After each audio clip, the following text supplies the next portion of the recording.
Berjumpa lagi di edisi spesial podcast Bola Total bersama gue Pangeran Ciahan dan sudah ada teman-teman dari FC BFI, FC Bayern Fan Indonesia. Ada Abraham di sini dan juga Dedi. Selamat datang.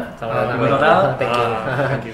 Alasan kenapa kita mengundang teman-teman di sini adalah untuk membahas dan merayakan kemenangan Bayern Munchen sebagai juara Bundesliga musim ini. Benar sekali. Yang sudah sebenarnya sih udah kelihatan ya dari mulai winter break juga udah kelihatan jauh banget nih poinnya, tinggal 5 waktu doang. Iya. Kalau bisa disimpulkan apa yang menjadi kunci sebenarnya musim ini bisa juara setelah 2 musim harus ngalah sama Dortmund? Silakan yang mana aja? Oke, misalnya dari saya dulu ini sih lesson very well learned for the past 2 years ya. Setelah didominasi dengan Dortmund itu dari awal musim pikirannya Bayern Munchen cuma itu doang. That mereka pikir kalau bahwa Dortmund lah prioritas utama untuk diruntuhkan. Kalau itu sudah bisa di handle, we're gonna take over Bundesliga. Nah, kalau untuk Champions League mungkin ntar aja lah ya. Tapi soal Bundesliga, kalau menurut saya sih paling di situ. Mereka benar-benar memikirkan sekali how to take down Dortmund. Soalnya mereka overall dari 2 musim previousnya itu kan mereka benar-benar mendominasi Bundesliga. Betul. That was the thing gitu. And Jupp Heynckes really did a good job sih. And how influential is Matthias Sammer? Matthias Sammer, ya mungkin bisa dari Bram. Ya, kalau Matthias Sammer sebetulnya dalam negosiasi transfer tidak terlalu influential ya, karena yang termasuk Javi Martinez itu masih Nerlinger yang handle. Tapi dari segi motivasi, karena dia juga punya mental juara ya, sebagai kita tahu dia pemain terbaik Eropa tahun 96, bawa Jerman Euro ya, Euro 96. Kemudian dia juga sebagai pelatih Dortmund sebelum Klopp bawa Dortmund juara yang terakhir. Dia sebenarnya jauh lebih dekat ke Dortmund sebenarnya. Iya. Dan dia emang karakternya keras seperti gimana ya? Seperti Oliver Kahn. Jadi bisa ada motivator dalam tim. Yang kita lihat dalam musim lalu sebetulnya kurang. Walaupun Philipp Lahm dan Bastian Schweinsteiger adalah pemain senior yang sudah lama besar dari klub, cuma dari segi motivasi dia tidak ada gitu juga. Jupp Heynckes juga lebih taktikal ya, tapi dari segi motivator tidak ada. Jadi sesuatu yang hilang musim lalu itu juga dari situ. Kalau gue bisa lihat si Jupp Heynckes ini apa ya, ini kayak manajer pelatih yang underrated nggak sih sebenarnya?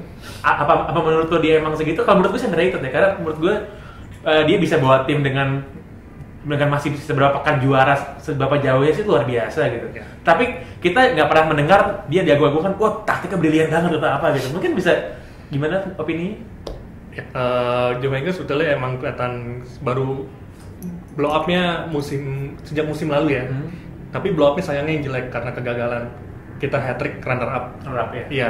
Tapi musim ini dengan kekuatan yang baru, belajar dari kekalahan di musim lalu, penambalan skuad, terutama pada titik-titik lemah, kelihatan baru strategi yang sebetulnya tidak banyak berubah strateginya, cuma diplot orang-orang yang tepat dan bagaimana jadi antara bench dengan pemain utama tidak banyak jomplangnya. Itu yang paling utama, dan dia bisa maksimalkan situ, ditambah Sammer. Tapi taktik briliannya emang dari si Jupp Heynckes, dan bagaimana dia mengatur pemain pressing dari awal pertahanan lawan sehingga lawan tuh mulai kehilangan bola di daerah pertahanan sendiri. Dan yang paling brilian mungkin juga ada faktor beruntungan adalah pemilihan terhadap Mandzukic yang menggantikan Gomez. Iya, menurut gue Mandzukic itu role dia sangat penting dalam, selain Martinez dan Dante ya.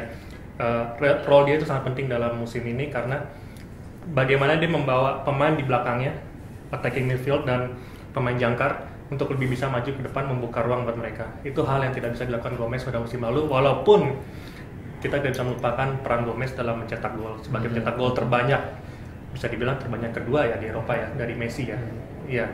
Tapi Mandzukic less goal, tapi dia bisa bisa bermain melebar, membuka Thomas Muller, Toni Kroos. Kita lihat startnya musim ini gol-gol dari pemain second line cukup meyakinkan, nggak kalah banyak dari peran striker. Dan pas waktu game pertama lawan Juventus, menurut gue si Mandzukic itu sampai ke tengah-tengah, sampai ke wilayah pertahanan sendiri gitu kan. Gue lihat ada 3 tackle suksesnya dia, 3-3 itu di wilayah pertahanan sendiri itu. Nggak harus main kayak gitu, padahal striker kan di depan gitu. Itu luar biasa banget gitu. Jadi kita ngomongin pemain-pemain barunya Munchen musim ini, Mandzukic dan Javi Martinez dan juga Dante. Ini 3 transfer yang brilian banget sih. 3-3 perannya besar gitu. seberapa ini lagi-lagi seberapa besar pengaruh si 3 pemain baru ini selain Mandzukic dan Javi Martinez? Oke, sebelum ke mereka tadi mungkin balik lagi ke Mandzukic sedikit nambahin, memang orang-orang semua bahkan terutama teman-teman di FC BFI ya, mereka justru pada kaget ngapain ngambil Mandzukic, pada nanyain siapa sebenarnya dia gitu. Dan dia kontraknya di deal pas lagi Euro kan, pas benar-benar lagi main kan? Iya, betul. Dan sebenarnya kalau misalnya kita perhatikan Mandzukic waktu musim dia di Wolfsburg, memang dia tuh tidak termasuk top scorer yang dilihat seperti Klaas Huntelaar atau Mario Gomez gitu. Tapi kalau misalnya kita lihat dari statistik dari percentages dia shots on goal-nya, habis itu tries-nya itu. Mungkin kalau kayak Gomez, Klaas Huntelaar tries lebih banyak dibandingin Mandzukic, tapi on target dan masuk golnya itu lebih gede si Mandzukic dibandingin mereka berdua. Jadi sebenarnya dari awal Mandzukic masuk Bayern Munchen itu yang tadinya sebagai pelapis, menurut saya sih it was a brilliant idea gitu. Itu for Mandzukic. Terus Dante itu juga I mean for that kind of price tag dan dengan with his performance and with hair betul keren betul.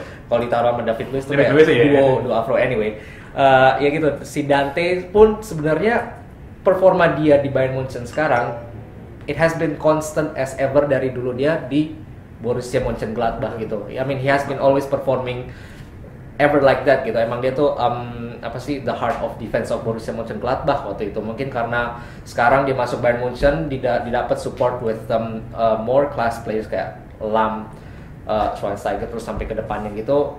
Makanya he shines out with that kind of skill gitu. Terus ada siapa lagi? Oh, ada Shaqiri ya, Shaq yang tadinya orang-orang mikir pasti bakal masuk main di Premier League gitu, tapi ujung-ujungnya balik mau main sama kita. I think it's very good addition ya, especially to the depth. Kadang mungkin kalau dilihat musim lalu Robben dan Ribery not as constant as this season gitu.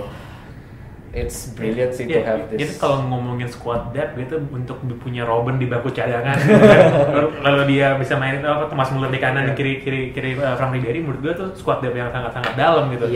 Dan lagi-lagi apakah kedalaman squad itu yang tidak dimiliki oleh para pesaingnya di Bundesliga atau memang ini sebuah impact yang positif dari transfer policy-nya Bayern Munchen dalam 3 tahun terakhir?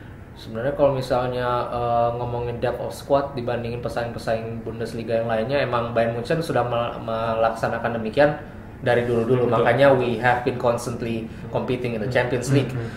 Makanya kadang tuh kalau misalnya kita perhatikan Bundesliga dari awal musim, banyak nih tim-tim dari Liga 2-nya, Bundesliga 2-nya itu mereka datang, mereka melakukan gebrakan. Mungkin ujung-ujungnya masuk ke Euroleague atau bahkan Champions League. Mungkin kita bisa lihat contohnya waktu itu Hertha Berlin. Mereka waktu itu juara 4 apa 3 gitu beberapa musim lalu, mereka masuk Euroleague, tapi musim depannya saat mereka ikutan kompetisi Euroleague karena mereka nggak punya depth of squad yang ini, hancur sampai relegasi gitu. So kekurangannya di tim-tim Bundesliga itu sebenarnya di situ sih. Mereka mungkin harus menerapkannya itu, depth of field of players, untuk ya itu bersaing di semua kompetisi itu gitu, to be constant. Oke, itu tadi soal pembahasan kita dengan teman-teman dari FC BFI soal gimana Bayern Munchen merajai Bundesliga pada musim ini. Kita sambung lagi nanti di sesi selanjutnya, kita ngomongin soal yang lebih seru, soal Champions League. Gimana prospek Bayern Munchen di Champions League musim ini. Jangan kemana-mana, jangan lupa klik link selanjutnya di podcast Batosa.